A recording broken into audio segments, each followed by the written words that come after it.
ಜೋಶಿ ಸಾಹೇಬ್ರು ಏನು ಸರ್ ಅವ್ರು ಯಾವುದು ಇಂಥ ವಿಷಯಗಳೇ ಮಾತಾಡೋದು, ಬೇರೆ ಯಾವ ವಿಷಯನೇ ಇರೋದಿಲ್ಲ ಅವರಿಗೆ. ಬೇರೆ ಯಾವುದನ್ನ ವಿಷಯ ಕೇಳ್ತಿರ್ತಾವೆ ಏನ್ರಿ, ಬೇರೆ ಯಾವುದನ್ನ ವಿಷಯ ಅವ್ರನ್ನ ಕೇಳ್ತಾರ ಒಂದ್ಸಲಿ ಬರ್ರಿ ಒಂದ್ಸಲ ಚರ್ಚೆ ಮಾಡ್ಬಿಡ ಅಂತ ಹೇಳ್ತಕ್ಕಂಥ. ಅದಕ್ಕೆ ಬರೋದು ಹಿಂಗೆ ಹೇಳೋದು ಹೋಗೋದು, ನೀವು ನಮ್ಮನ್ನು ಕೇಳ್ತೀರಿ, ಅವ್ರಿಗೇನು ಬೇರೆ ಪ್ರಶ್ನೆಗಳನ್ನ ಕೇಳಿ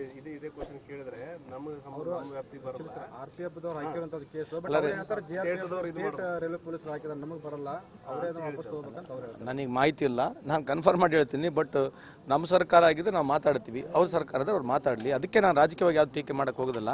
ಬಟ್ ಇಂಥ ವಿಷಯಗಳು ಭಾಳ ವಿಷಯಗಳು ಇದಾವಲ್ಲ, ಹಿಂಗೆ ಚರ್ಚೆ ಮಾಡೋದು. ಚೈನಾ 125 ಕಿಲೋಮೀಟರ್ ಒಳಗಡೆ ಬಂದದ್ದು, ಇದ್ರ ಬಗ್ಗೆ ಜೋಶಿ ಸಾಹೇಬ್ರು ಏನು ಮಾತಾಡ್ತಾರೆ? 2 ಪೋಸ್ಟಿಗೆ ಆಕ್ಯುಪೈ ಮಾಡಿದ್ದಾರೆ, ಇದ್ರ ಬಗ್ಗೆ ಏನು ಮಾತನಾಡ್ತಾರೆ?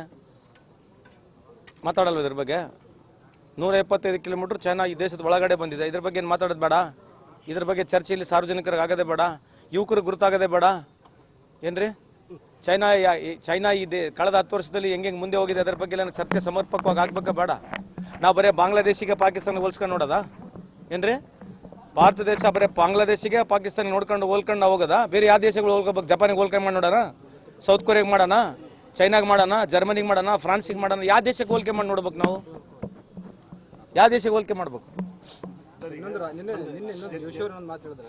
ಸಿದ್ದರಾಮಯ್ಯ ಅವರು ಯಾವುದೇ ಕಾರಣಕ್ಕೂ ರಾಹುಲ್ ಗಾಂಧಿ ಅವ್ರ ಮಾತು ಕೇಳಬಾರ್ದು, ಕೇಳಿದ್ರೆ ನೆಗೆದು ಬಿದ್ದು ಹೋಗ್ತಾರೆ. ಅಲ್ಲ, ಈಗ ಯಾರ ಮಾತು ನೆಗೆದು ಬಿದ್ದು ಹೋಗ್ತಾರೆ ಇವೆಲ್ಲ ಅವ್ರ ಬಾಯಲ್ಲೇ ಸರಿ ಅನ್ಸುತ್ತೆ. ಈಗ ಮೋದಿ ಅವ್ರಿಗೆ ಕಳೆದ 11 ವರ್ಷ ಏನು ಆಡಳಿತ ನಡೀತಾ ಇದೆ, ಈ ದೇಶ ನೆಗೆದು ಬಿದ್ದು ಹೋಗಿತ್ತಲ್ಲ, ಅದ್ರ ಬಗ್ಗೆ ಹೆಂಗೆ? ಈಗ ರಾಹುಲ್ ಗಾಂಧಿ ಅವ್ರ ಮಾತು ಕೇಳಿ ಸಿದ್ದರಾಮಯ್ಯ ಅವರು ನೆಗೆದು ಬಿದ್ದು ಹೋಗ್ತಾ ಇರತಕ್ಕಂಥ ಈ ಮಾತೇನಿದೆಯಲ್ಲ, ಇದು ಯಾವ ಆಲೋಚನೆ ಮೇಲೆ ಮಾತನಾಡ್ತಾರೆ ಗೊತ್ತಿಲ್ಲ. ಇವತ್ತು ಅವರ ಆಶೀರ್ವಾದದಿಂದನೇ, ರಾಹುಲ್ ಗಾಂಧಿ ಅವರ ಸಹಮತದಿಂದನೇ ಇವತ್ತು 2 ಬಾರಿ ಮುಖ್ಯಮಂತ್ರಿ ಆಗಿದ್ದಾರೆ, 2 ಬಾರಿ ಅಪೋಸಿಷನ್ ಲೀಡರ್ ಕೂಡ ಆಗಿದ್ದಾರೆ. ಈಗ 11 ವರ್ಷದಲ್ಲಿ ದೇಶ ನೆಗೆದು ಬಿದ್ದು ಹೋಗಿತ್ತಲ್ಲ, ಇದ್ರ ಬಗ್ಗೆ ಮಾತಾಡ್ತಾರಾ? ರಾಹುಲ್ ಗಾಂಧಿ ಭಸ್ಮಾಸುರ ಅಂತ ಕಂಪೇರ್ ಮಾಡ್ತಾರೆ. ಅದೇ ರೀ, ಈಗ ಮತ್ತೆ ಮೋದಿ ಅವ್ರೇನಂತೆ? ಈಗ ನೀವು ಹೇಳ್ಬೇಕು, ನೀವು ಕೇಳ್ಬೇಕಲ್ಲ ಸರ್. ಆಯ್ತು, ರಾಹುಲ್ ಗಾಂಧಿ ಅದಾದ್ರೆ ನೀವೇನು 11 ವರ್ಷ ಅಧಿಕಾರದಲ್ಲಿ ಇದ್ದಿರಲ್ಲ, ಗಾಳಿಪಟ್ಟು ಹೋಗ್ಬಿಡುತ್ತಲ್ಲ, ಸಾಲಗಳು ತಲೆ ಮೇಲೆ ಏರ್ಕೊಂಡು ಕೂತ್ಕೊಂಡ್ರೆ, ಯುವಕರಿಗೆ ಕೆಲಸ ಇಲ್ಲ, ಏನು ಸ್ಮಾಲ್ ಸ್ಕೇಲ್ ಇಂಡಸ್ಟ್ರಿ ಹೋಗಿಬಿಟ್ಟತ್ತೆ, ಮೇಕ್ ಇನ್ ಇಂಡಿಯಾ ಯಾರು ಮಾತಾಡೋರಲ್ಲ. ಆಮೇಲೆ ಮೊನ್ನೆ ತಾನೇ BSNL ಅವರು ಕಳೆದ 10 ವರ್ಷದಲ್ಲಿ ಜಿಯೋಗೆ ಒಂದು ಬಿಲ್ ಕೂಡ ರೇಸ್ ಮಾಡಕ್ಕೆ ಬಂದಿಲ್ಲ, ಇನ್ವಾಯ್ಸ್ ಕೂಡ ರೇಸ್ ಮಾಡೋಕೆ ಆಗ್ತಾ ಇಲ್ಲ. 1700 ಕೋಟಿ BSNLಗೆ ಕೊಡಬೇಕು, ಯಾರು ಕೊಡಬೇಕು? ಜಿಯೋ ಕೊಡಬೇಕು. ಬಿಲ್ ರೇಸ್ ಮಾಡೋಕ್ಕೆ ಕೂಡ ಅವಕಾಶ ಇಲ್ಲ. ಮತ್ತು ಮೋದಿಯವರು ಎಲ್ಲ ದೊಡ್ಡದಾಗಿ ಮಾತನಾಡ್ತಿದ್ರು, ಭಾಷಣ ಮಾತನಾಡ್ತಿದ್ರು, ಇದ್ರ ಬಗ್ಗೆ ಏನು ಮಾತನಾಡ್ತಾರೆ ಪ್ರಹ್ಲಾದ್ ಜೋಶಿ ಅವರು? ಏನ್ರಿ, BSNLಗೆ ಬರ್ತಕ್ಕಂಥ ಸಾಲ ಅವ್ರೇನು ಲೀಸ್ ಕೊಡಬೇಕಾಗತ್ತೆ, ಎಲ್ಲೆಲ್ಲಿ ನಮ್ಮದು ಇನ್ಫ್ರಾಸ್ಟ್ರಕ್ಚರ್ ಯೂಸ್ ಮಾಡಿದ್ದಾರೆ, ಸುಮಾರು 1700 ಕೋಟಿ ಡ್ಯೂ ಇದ್ದಾರೆ. ಇದ್ರ ಬಗ್ಗೆ ಜೋಶಿ ಅವ್ರು ಮಾತನಾಡ್ತಾರೆ ಬಂದು? ನೀವನ್ನೆಲ್ಲ ಬರ್ಕೊಂಡು ಕೇಳ್ಬೇಕ್ರಿ ನೀವು ಅವ್ರು ಬಂದಾಗ. ಅದನ್ನೆಲ್ಲ ಆಮೇಲೆ ಮಾತಾಡಿ ಸರ್, ಭಸ್ಮಾಸುರ ಯಾರು, ಬಕಾಸುರ ಯಾರು, ಇವೆಲ್ಲ ಕತೆ ಮೊದಲಿಂದ ಕೇಳಿವಿ. ಇದ್ರ ಬಗ್ಗೆ ಮೂಲ ಪ್ರಶ್ನೆ ಕೇಳಿ, ಇದು ಹೇಳಿದ್ಮೇಲೆ ಅದಕ್ಕೆ ಕೇಳ್ಬೇಕು ನೀವು. ಫಸ್ಟ್ ಒಂದು 4-5 ಪಟ್ಟಿ ಮಾಡ್ಕೊಂಬಿಡ್ರಿ, 4 ಪಾಯಿಂಟ್ಸು. ಅದನ್ನ ಕೇಳಿದ್ಮೇಲೆ ಅವ್ರು ಹೇಳೋಕೆ ಉತ್ತರ ಕೊಡ್ಬೇಕು. ಅಲ್ರಿ, ನಾವು ನನ್ನ ಬಗ್ಗೆ ಹೇಳ್ತಿಲ್ಲ ಅಲ್ರಿ, ಅಲ್ರಿ ನಾವು ಅದೇ ಹೇಳ್ತಿರೋದು. 2014ನಾಗೆ ಕೇಂದ್ರ ಸರ್ಕಾರದ ಇದ್ದಾಗ ಏನು ಬೆಲೆ ಏರಿಕೆ ಇತ್ತು, ಈಗ ಕೇಂದ್ರದ ಬೆಲೆ ಏರಿಕೆ ಏನಿದೆ ಅದ್ರ ಬಗ್ಗೆ ಕೇಳಿ. 2000 ಹಳೆ ಕಾಲದಲ್ಲಿ BJP ಸರ್ಕಾರ ಇದ್ದಾಗ ನಮ್ಮ ಬೆಲೆ ಏರಿಕೆ ಅದನ್ನು ಸಪ್ರೇಟ್ ಇಟ್ಕೊಂಡ್ಬಿಡ್ಬೇಕು, ಅವಾಗ ಗೊತ್ತಾಗುತ್ತೆ. ಆಯ್ತು ಸರ್, ನಾವು ಕರ್ನಾಟಕ ರಾಜ್ಯದ ಕೊಡುಗೆ ಕೇಳ್ತೀವಿ, ಕೇಂದ್ರದಲ್ಲಿ ನೀವು ಅಧಿಕಾರಕ್ಕೆ ಬಂದ್ರಿ, ನೀವು ಬೆಲೆ ಏರಿಕೆ ವಿರುದ್ಧ ಹೋರಾಟ ಮಾಡಿ ಬಂದ್ರಿ. ಯಾರು ಹೋರಾಟ ಮಾಡಿದ್ರು? ಅಬ್ಕಿ ಬಾರ್ ಮೋದಿ ಸರ್ಕಾರ, ಅಬ್ಕಿ ಬಾರ್ ಮೋದಿ ಸರ್ಕಾರ ಅಂತ ಹೇಳಿದ್ರು ಅಲ್ವಾ? ಆಮೇಲೆ ಯಾವುದು ನಿರ್ಭಯ ಆ್ಯಕ್ಟ್ ಆದಾಗ, ಏನು ನಿರ್ಭಯದ ಒಂದು ರೇಪ್ ಕೇಸ್ ಆದಾಗ ಇಡೀ ದೇಶ ಪ್ರಪಂಚ ಎಲ್ಲ ಕುದ್ದು ಬಿಡ್ತು. ಮೊನ್ನೆ UPನಲ್ಲಿ 22 ಹುಡುಗರು, ಒಂದು ಹುಡುಗಿಗೆ 19 ವರ್ಷದ ಹುಡುಗಿಗೆ ಸುಮಾರು 7 ದಿನ ಕಂಟಿನ್ಯೂಸ್ ರೇಪ್ ಮಾಡಿರ್ತಕ್ಕಂಥ ನಿದರ್ಶನ ಇದೆ. ಇದರ ಬಗ್ಗೆ ಏನು ಮಾತಾಡೋದು ಬೇಡ. ಅದೆಲ್ಲಾಗಿದೆ? ಉತ್ತರ ಪ್ರದೇಶಕ್ಕೆ ಎಲ್ಲಾಗಿದೆ? ಯಾರ್ದದು ಕ್ಷೇತ್ರ? ಯಾರ ಕ್ಷೇತ್ರ? ಮೋದಿ ಸಾಹೇಬ್ರ ಕ್ಷೇತ್ರ. ಇದ್ರ ಬಗ್ಗೆ ಏನು ಮಾತಾಡೋದು ಬೇಡ ಅಲ್ರಿ. ನಮಗೆ ಇದು ಸೋಷಿಯಲ್ ಬೈಕಾಟ್ ಇದೆ, ಸೋಷಿಯಲ್ ಇಶ್ಯೂ ಇದೆ, ಅದ್ರ ಬಗ್ಗೆ ನಾವು ಎಲ್ಲರನ್ನ ಖಂಡಿಸೋಣ. ಆದರೆ ಯಾವ ವಿಚಾರಗಳು ಹೆಂಗೆ ತಗೊಳ್ತಾರೆ, ರಾಜಕೀಯವಾಗಿ ಹೆಂಗೆ ಬಳಸ್ಕೊಳ್ತಾರೆ ಏನ್ರಿ, ಇಂಥದ್ರ ಬಗ್ಗೆ ನೋಡ್ರಿ. ನಮಗೇನಿರತಕ್ಕಂಥದ್ದು, ಈ ದೇಶದಲ್ಲಿ ಫ್ರೀ ಇರಬೇಕು, ಎಲ್ಲ ವಿಷಯಗಳಲ್ಲಿ ಚರ್ಚೆ ಆಗಬೇಕು. ಯಾವ್ದು ಅವ್ರಿಗೆ ಅನುಕೂಲ ಆಗುತ್ತಾ ಅಷ್ಟೇ ಚರ್ಚೆಗಳು ಮಾತಾಡೋದು, ಹೋಗ್ಬಿಡೋದು ಹೆಂಗಿದೆ, ಎಲ್ಲಿವರೆಗೆ ಬರ್ತದೆ? ಈಗ UPನಲ್ಲಿ ಅಟ್ರಾಸಿಟಿ ಕೇಸ್ ಬಗ್ಗೆ ಮಾತಾಡ್ತಾರೆ. ಎಷ್ಟು ದಲಿತರ ಮೇಲೆ ಅಟ್ರಾಸಿಟೀಸ್ ಆಗಿದೆ ಗೊತ್ತಿದೆಯಾ? 15,000ಕ್ಕೆ ಹೆಚ್ಚು ಅಟ್ರಾಸಿಟಿ ಕೇಸುಗಳಾಗಿದ್ದಾವೆ.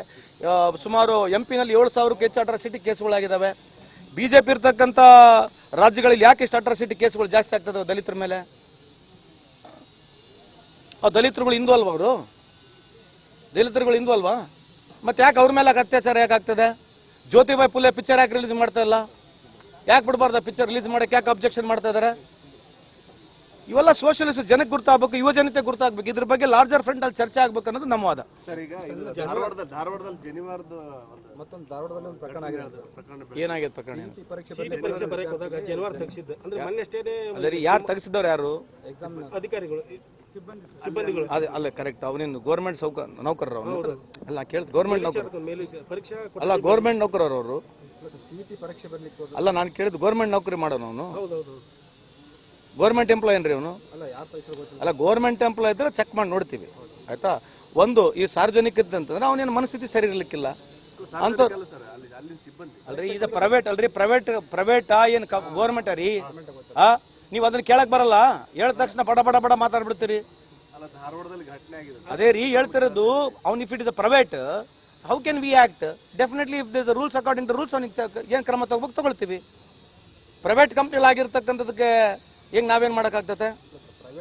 ಅದು ಮನಸ್ಥಿತಿ ಸರಿ ಇಲ್ಲ ಅಂತ ಅರ್ಥ ಒಂದು. ಆಯ್ತು ರೀ, ತಪ್ಪಂತ ಹೇಳ್ದಲ್ಲ, ಚೆಕ್ ಮಾಡ್ತೀನಿ. ಸರ್ಕಾರ ಆಗಿದ್ರೆ ಇಮಿಡಿಯೇಟ್ ಆಗಿ ತಾಕೀತು ಮಾಡ್ಬೋದು. ಈ ತರ ಪ್ರೈವೇಟ್ ಮಾಡಿದ್ರೆ ಮತ್ತೆ ಅವ್ರು ಸಂಸ್ಥಾಪಕರು ಮೊದಲು ಹಿಡಿಬೇಕಲ್ಲ. ಯಾರ ಸಂಸ್ಥೆ ಅದು? ಸಂಸ್ಥೆ ಯಾರ್ದು? ಅವ್ರಿಗೆ ಮೊದಲು ನೋಟಿಸ್ ಕೊಡ್ಬೇಕು ನಾವು. ಸಂಸ್ಥೆ ನಡೆಸೋರು ಯಾರು?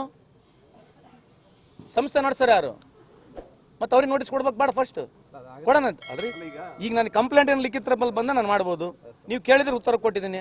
ಕಂಪ್ಲೇಂಟ್ ರೈಟಿಂಗ್ ಕೊಡ್ರಿ, ಅವ್ರ ಓನರ್ಗೂ ಕರೆಸ್ತೀನಿ. ಅಲ್ಲ ಒಂದು ಮಾರ್ಗಸೂಚಿಗಳು ಏನಾದ್ರು ಮಾಡುವ, ಅದಕ್ಕೆ ಈ ತರದ ಘಟನೆ ರಿಪೀಟ್ ಆಗಲ್ಲ ರೀ ಸೋಷಿಯಲ್ ರೀ, ಅದು ಕಾಮನ್ ಸೆನ್ಸ್ ಇರ್ಬೇಕ್ರಿ. ಮಾರ್ಗಸೂಚಿ ಏನೈತೆ? ಈ ದೇಶದ ಸಂವಿಧಾನನೇ ಮಾರ್ಗದರ್ಶಿ ಇರ್ತಕ್ಕಂಥದ್ದು.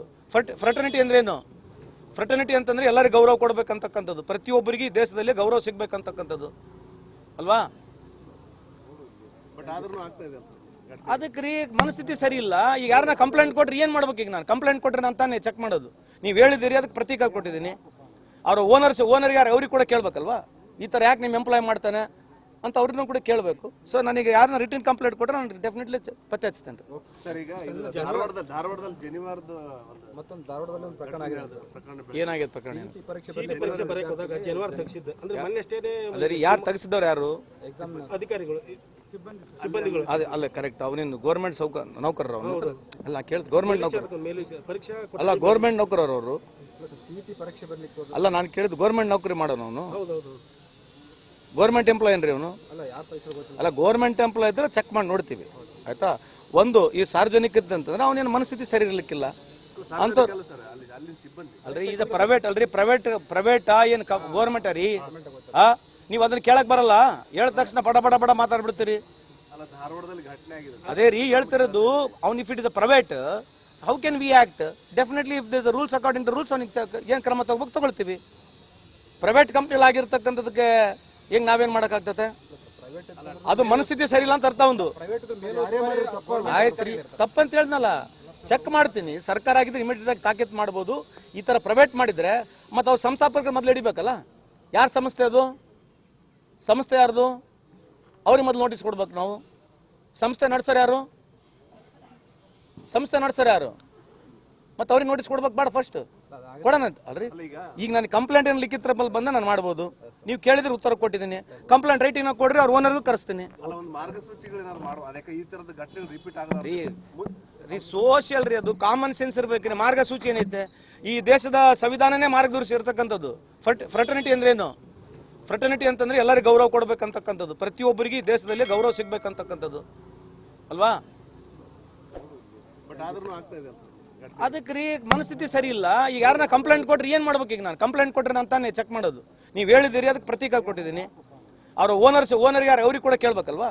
ಈ ತರ ಯಾಕೆ ನಿಮ್ಮ ಎಂಪ್ಲಾಯ್ ಮಾಡ್ತಾನೆ ಅಂತ ಅವ್ರನ್ನೂ ಕೂಡ ಕೇಳಬೇಕು. ಸೊ ನನಗೆ ಯಾರನ್ನ ರಿಟರ್ನ್ ಕಂಪ್ಲೇಂಟ್ ಕೊಟ್ರೆ ನಾನು ಡೆಫಿನೆಟ್ಲಿ ಪತ್ತೆ ಹಚ್ತೇನೆ.